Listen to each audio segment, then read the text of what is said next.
Welcome, everybody, to another episode of Tejano Keyboard right here on TejanoKeyboard.com and also on YouTube. Thank you very much for joining me. Today is going to be an episode that is going to be very fun for me, but might be somewhat of a headache because it'll be a lot of information, but it's something that I'm really excited about, something that I really like talking about. It's one of my favorite topics in music theory, and that is the dominant chord and its flexibility, and so much you can do with it. It can really just color your sound in such a beautiful way and in such ugly ways too, which is sometimes a good thing if you're trying to build tension. And that's all music is tension and release, tension and release. Okay. So, we're going to talk about many different subjects that we've talked about in previous videos. So if you happen to stumble across this video first and don't know what I'm talking about, be sure to check out the older episodes. Okay. Now let's start off with a regular C seventh. Okay. Now, in a previous video, I talked about extensions, about extending beyond the 7th, 9th, raise 11th, 13th. Now, we also talked about how we can change flat 5, raise 5, also flat 9, raise 9, flat 5, flat 9, flat 5, raise 9, raise 5, raise 9. Okay. In addition to that, we did a video in regards to tritone, the tritone interval. Okay. One thing that we can do to kind of change the color of our tone as far as dominant chords is play the primary tritone interval in the chord, which is your major third and flat 7th. So in this case, in the key of C, we would have E and B flat. Okay. Now, sometimes you can play the major triad above. That gives it a nice, excuse me, that's a raise 11th. Whoops, we're getting ahead of ourselves. That is often a nice color to do. You can also do fourth note voicings. Okay. You can also do, there we go, that's the fourth note voicing I was looking for. Okay. You can also do the raise 11th, which the way I think of it is doing one whole step above the root note and playing a major triad. So in this case, if we're playing a C, okay, C 7th, dominant 7th, the whole step above would be the 9th, which would be D, right? Or the 2nd, depending on how you want to call it. So I'd play a D major triad on top with the tritone underneath it. And that can be used quite colorfully, for example, in the key of F, as we talked in previous videos. 2-5-1 progressions would be G minor, C7, and F. But if I wanted to get kind of crazy, I can start putting in, say, that raise 11th chord, which is essentially a C 7th.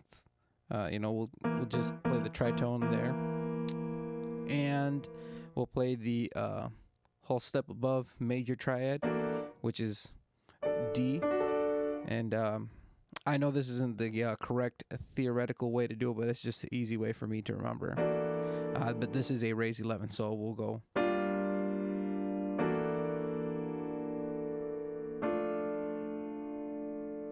Okay, let's do that one more time. Excuse me. Okay.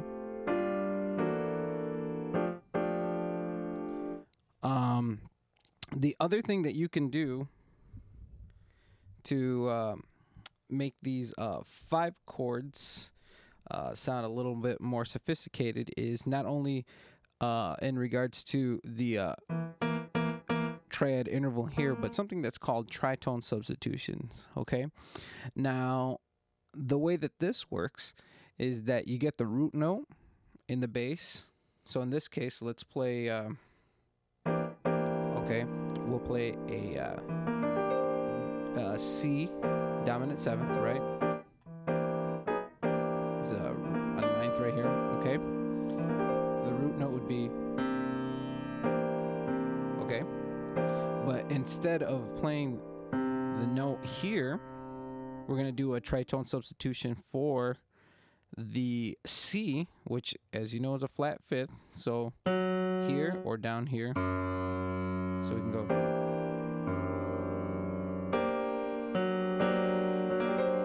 Okay.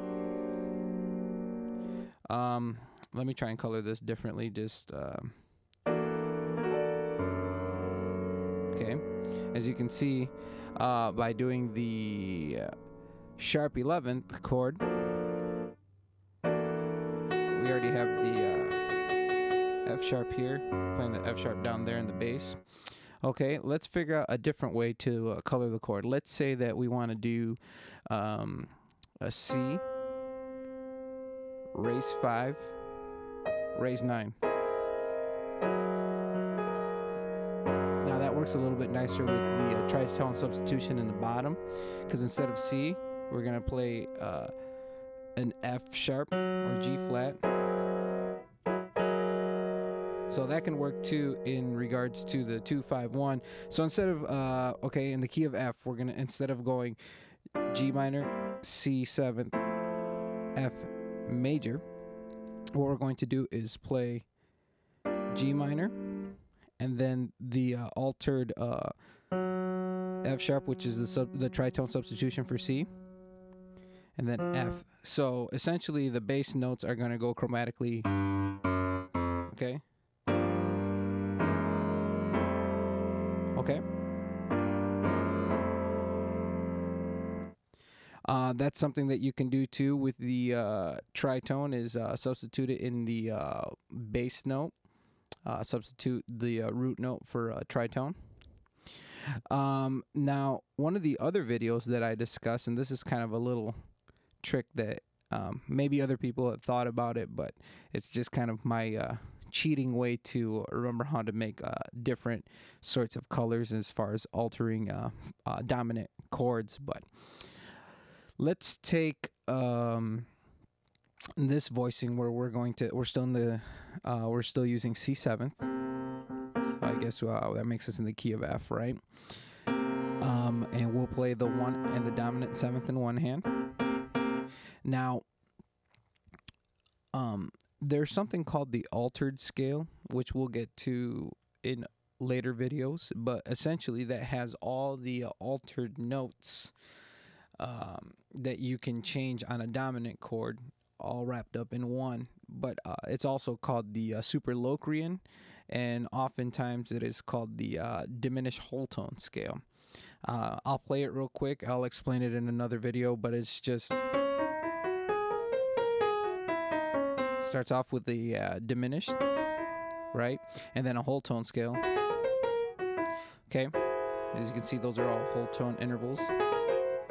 So what I like to do, this is more having to do with altered 5s and not so much with altered 9s, but it's still pretty cool, I think. So I randomly make either augmented triads or different notes off of the whole tone scale,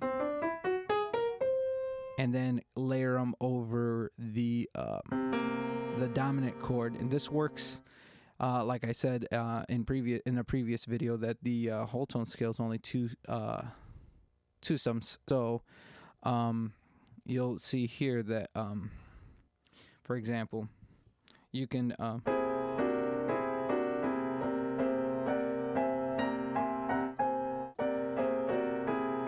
or even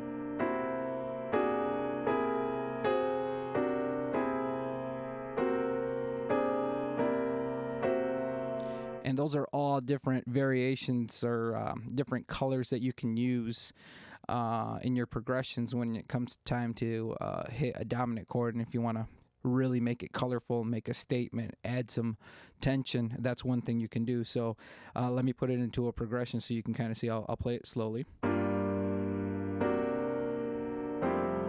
Okay, here's another variation on that. Okay, here's another one.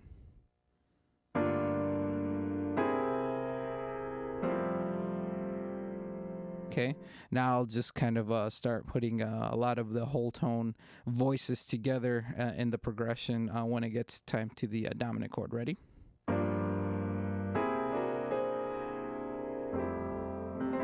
Okay, so we've discussed the fifth. You can alter the fifth, lower the fifth, raise the fifth. You can alter the ninth, flat a ninth, raise a ninth. The 11th we discussed briefly in previous videos, but essentially the 11th can only be raised because if you flatten it, then it's essentially repeating the third, meaning 1, 2, 3, 4, 5, 6, 7, 8, 9, 10, 11. Okay, a flat 11th would be the same as an E in the key of C, which is the third.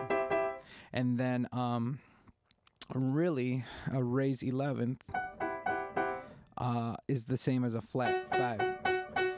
But you would only use the raised 11th when you have a different 5. If you either have a regular 5 or a sharp 5, you know, in the case of, we have the raised 5 here, and I guess a flat 5 are the same as a raised 4th or 11th, right here. Or if I had a regular 5 right here. Okay. And the same thing with the 13th. The 13th, which is the same as a 6, right? Flat 13th is the same as a raised 5. So we wouldn't necessarily alter it that way. And if you alter it the other way, that's the same as a flat 7th. So the 13th is only the 13th.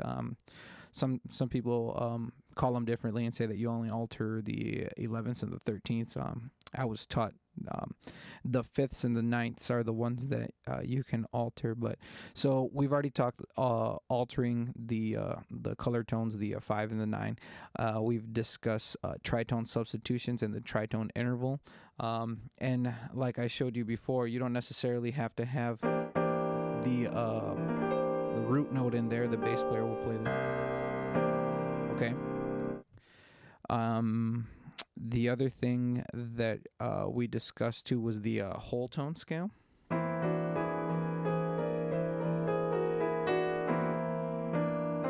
Okay. And those are, sometimes just augmented triads or just a combination of different notes within the scale to kind of give you an idea of how to alter chords. One of the other things that I like to do with the 5 chords is sometimes move into them chromatically or move in and out. You'll hear kind of gives you kind of that jazzier sound. So try practicing the intervals and the shapes. We also discussed briefly to the 4th note voicing. So for example, if I'm playing this down here, which is the tritone of E and B flat, which is related to C, right? You can play a 4th note voicing of a C here. Or if your hands are further out, if you can reach it, here, let's see. That'd be.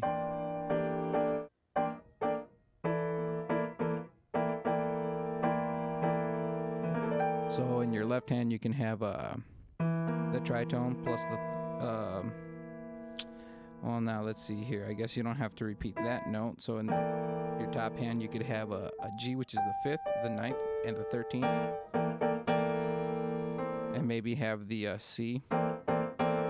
It's a different voicing right there. But there's so many things that you can do to, you know, polish up this 5 chord, you know, make it very stand out, if that's a proper way to explain it, because the reason that we have the dominant chord is because we want to create tension before we resolve to 1. Okay, so here's another way to think of the 5 chord. Okay, so say in this case we're using C7th again. We'll just use a regular C7th. So you can see this as an example. Okay, we want all of these notes somehow to resolve to the 1 chord, which in this case would be F, right? So that's one way that this chord can resolve 2 to 1. This 7th right here is also the 4 to 3, okay, in the key of F, that is. Okay, and then the C stays and the E stays. Okay, the C becomes from the 1 of the other chord and becomes a 5. The E, which is the 3 of the C chord, 1, 2, 3, now becomes the major 7th of the 1 chord. And that's if you're just going to a straight, you know, stacked thirds, you know, sort of voicing. But if you want to go do 4th note voicings, you have to figure out how to get from back to here, so you can do like